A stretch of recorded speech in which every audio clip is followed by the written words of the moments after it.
Today is TipTop Tuesday, and it's October 27th, and it's almost Halloween. And I was trying to decide what I should do for TipTop this week. And I thought about doing the bowls, and I thought about doing some toning, and I just kept thinking, but if you wanted to listen to the bowls, you can go to my YouTube channel, and they're stored there. I don't think I've ever mentioned that before. And so I, kind of with a smirk on my face, I started thinking like, oh, Halloween is just around the corner.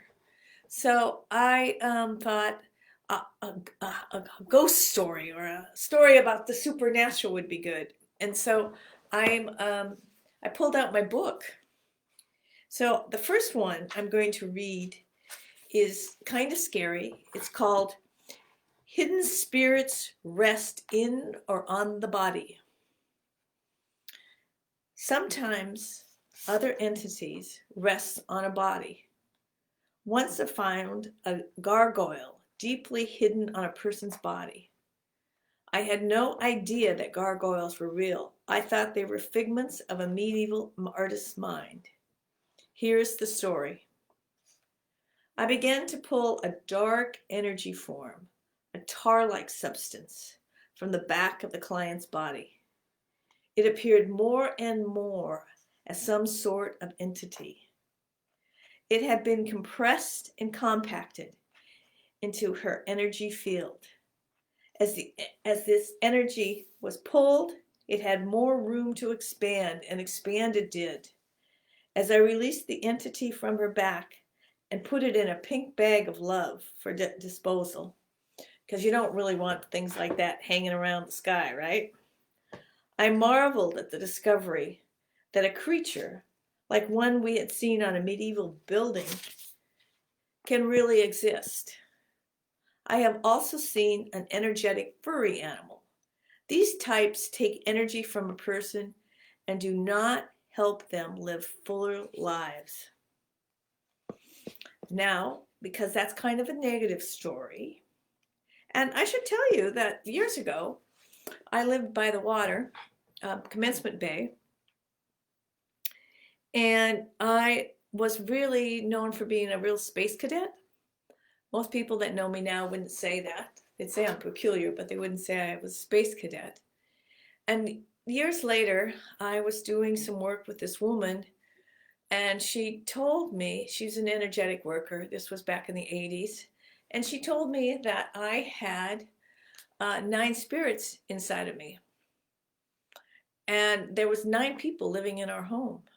And so she had them pull out. And when she did, that spaciness went away. And she told me, she asked me some questions like, are you spacey a lot? Do you ever feel suicidal? Do you feel like you're doing things and you don't always know why you're doing them? It doesn't quite seem like you, and all of that. And I was going, yes, yes, yes. And then she removed them, and I got a lot more grounded. And people that have known me since don't call me the space cadet. So I think that's interesting. Oh, and then I found out that the Commencement Bay, when people did not pick up bodies or they had died, and no one knew who they were, what happened was they would dump them in Commencement Bay. So there was a lot of unrest souls floating around Commencement Bay. And if Mary's listening to this, she's going, oh, I don't want to hear that. But it's true. And you just have to keep yourself in tip-top spiritual shape and say a lot of prayers. So the next one I want to read is about the angel people, something kind of positive. What are angel people? Well, as far as I know, I made up the term, but you can Google it. Angel people, by my experiences, are human beings who have special abilities. There was a wave of light workers that came to Earth. They seemed to have human and angel DNA. I first encountered an angel person in 1989. I was doing energetics clearing on people. I noticed that some of the clients had this tar-like substance stuck on their back, a lot of it. So I dug it out and put the tar in a ball and stuffed it in a bag of protective white light. As I continued to dig, I realized that this person had some sort of energetic wings attached to their back. I continued to clean them. The wings reminded me of the angel wings from the Renaissance era paintings. They were large, thick, and luxurious. I do not remember if I told the first person about the angel wings. If someone had told me that my back had angel wings, I would have questioned it big time. More client appointments centered around a session to have their angel wings cleaned and unstuck. The second client, we did discuss it and talk about what it meant. Most people have an intuitive knowing about themselves, and it's wise to listen and learn from the client. The co-creative process. I believe in the co-creative process of energetic work.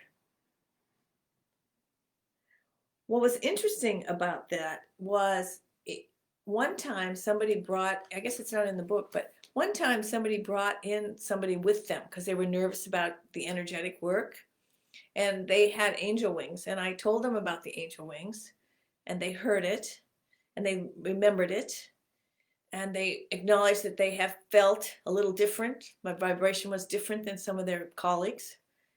And the person that was with them had no memory of the conversation. And why? Because it was not for them. Isn't that great? I just think that's pretty super. Anyway, we are all different. I have a knowing these people were here to help with the transformation of the earth's vibration. They came here with the angel-like likeness knowledge, but can become confused by people's behavior. This confusion causes pain, hurt, emotions, and feelings of mistrust.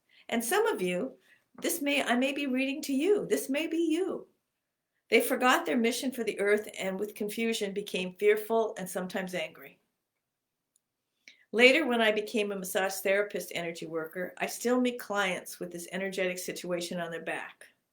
People were grateful for the knowledge. They smiled when I was able to co-create with them and encourage them to shine brightly. People have asked me if I'm an angel person, and I don't think so. Rather, I was a facilitator to remind the angel people who they are and the real purpose on the earth. The song, Calling All Angels by Jean Siberi, had just come out, and it was reawakening people to their gentle, angelic vibration. It was released years later by another group. It felt to me that it was singling another group of people to remember their light. So with that, I am going to do a little bowl, and I just want people to take a breath and think about who they are, and think about that we're made in the image and likeness of God, and God doesn't make junk. So here we go.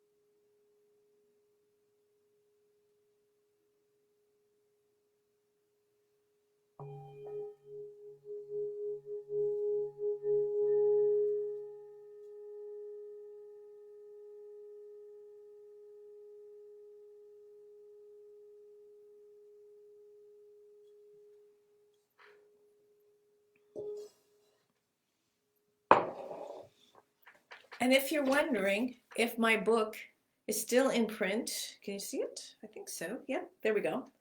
It is available on Amazon, and it's called Earth Whisperer, the white chick / woman from Tacoma.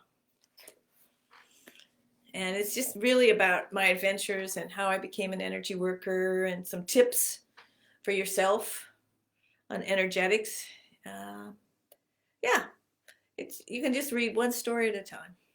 So happy Halloween, everybody. And you know, it's All Souls Day and All Saints Day, and it's a sacred time, and it's the new year in Ireland, so there you go. So the veil is thin at this time, so if there's anybody you want to talk to on the other side, go for it.